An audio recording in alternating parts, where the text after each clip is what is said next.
Good morning, students. Today I will teach you oligosaccharide and polysaccharide. First of all, I am taking oligosaccharide. Oligosaccharide इसे disaccharide भी बोला जाता है। Oligosaccharide ये pentose जो शर्करा होती है, राइबोज और जाइलोज या हेक्सोज होता है, जिसमें कि glucose, fructose, mannose, galactose monosaccharide बड़े कार्बोहाइड्रेट का एक जो एकलक इकाइयाँ होती है, मोनोमर यूनिट्स होती है, उसका ये काम करते हैं। और इसके अंतर्गत क्या होता है, ओलिगोसैकेराइड में 2 से लेकर 10 तक मोनोसैकेराइड अणु आपस में जुड़ते हैं। 2 भी जुड़ सकते हैं, 3 भी जुड़ सकते हैं, 4, 5, 6, 7, 8, 9, 10 मोनोसैकेराइड आपस में जुड़ते हैं और तब ओलिगोसैकेराइड का निर्माण होता है। इसके अंतर्गत क्या होता है, ओलिगोसैकेराइड में अगर 2 जुड़ते हैं तो डाइसैकेराइड कहलाता है, 3 में ट्राइसैकेराइड, 4 में टेट्राइड, इसी में पेंटा, हेक्सा, हेप्टा, इस प्रकार से जो है ये कहलाते हैं। लेकिन सामान्यतः इनको ओलिगोसैकेराइड्स बोला जाता है।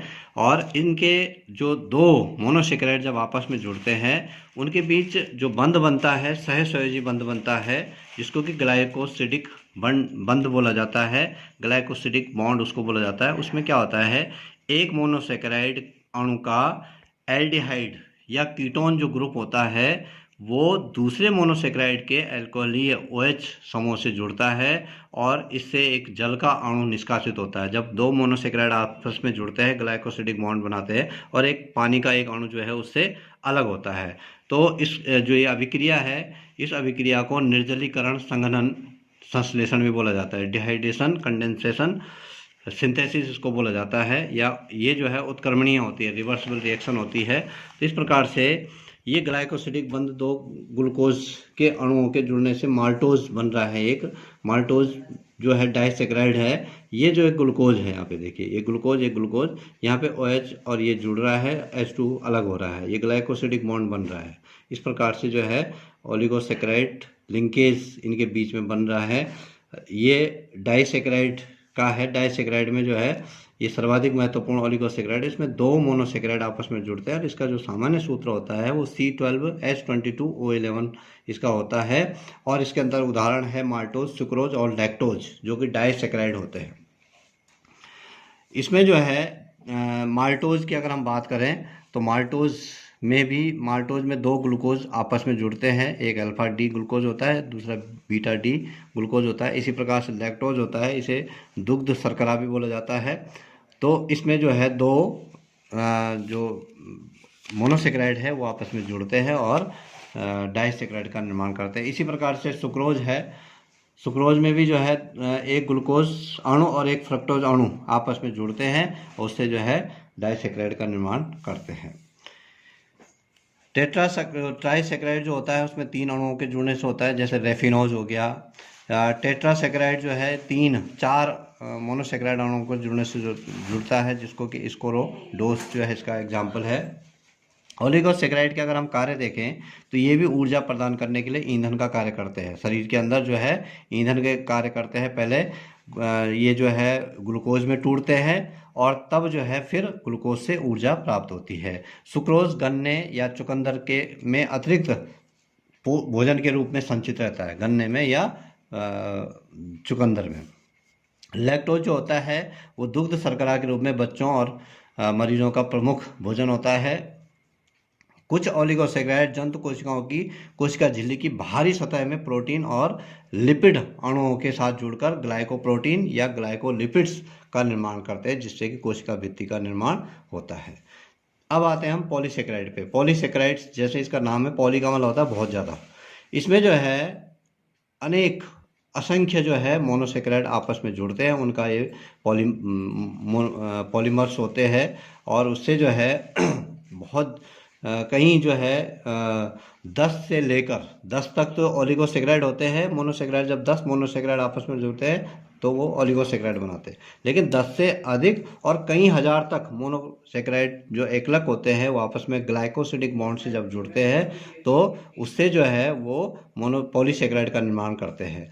अब पॉलीसैकेराइड की अगर हम बात करें, उसका वर्गीकरण की बात करें, तो सबसे पहले संयोजन के आधार पर पॉलीसैकेराइड जो है वो 2 प्रकार का होता है। एक बोला जाता है होमो पॉलीसेकेराइड और दूसरा बोला जाता है हेट्रो पॉलीसेकेराइड। होमो जैसे कि नाम है, होमो का मतलब एक समान। इसमें क्या होता है, एक ही प्रकार के सारे मोनोसेकेराइड, कई मोनोसेकेराइड एक ही प्रकार के, सारे ग्लूकोज है तो ग्लूकोज ही होंगे।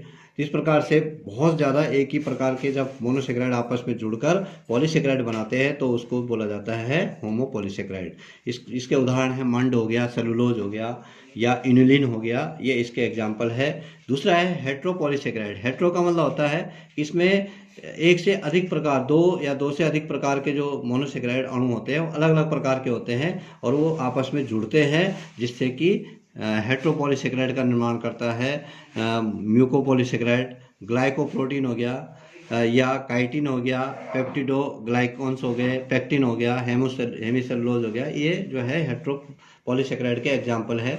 ये तो हो गया संयोजन के आधार पे। अब कार्यों के आधार पे हम तीन प्रकार से इनको विभाजित करते हैं। एक कहलाता है संग्रही पॉलीसेकेराइड्स, स्टोरेज पॉलीसेकेराइड इसको बोला जाता है। ये ग्लूकोज के अणुओं के बहुलक होते हैं और क्योंकि ग्लूकोज कोशिकाओं का प्रमुख ऊर्जा स्रोत होता है तो ये जो है इनके जो संग्रही पॉलीसेकेराइड होते हैं इनमें जो है ये ग्लूकोज ऊर्जा के लिए जो है इमरजेंसी ऊर्जा के लिए जो है ये तैयार रहते हैं। मंड हो गया या ग्लाइकोजन हो गया, ये जंतुओं के प्रमुख संचायक पॉलीसेकेराइड्स होते हैं और ग्लाइकोजन जो है संग्रह पेशियों और यकृत में जो है इसका जो है संग्रह होता है।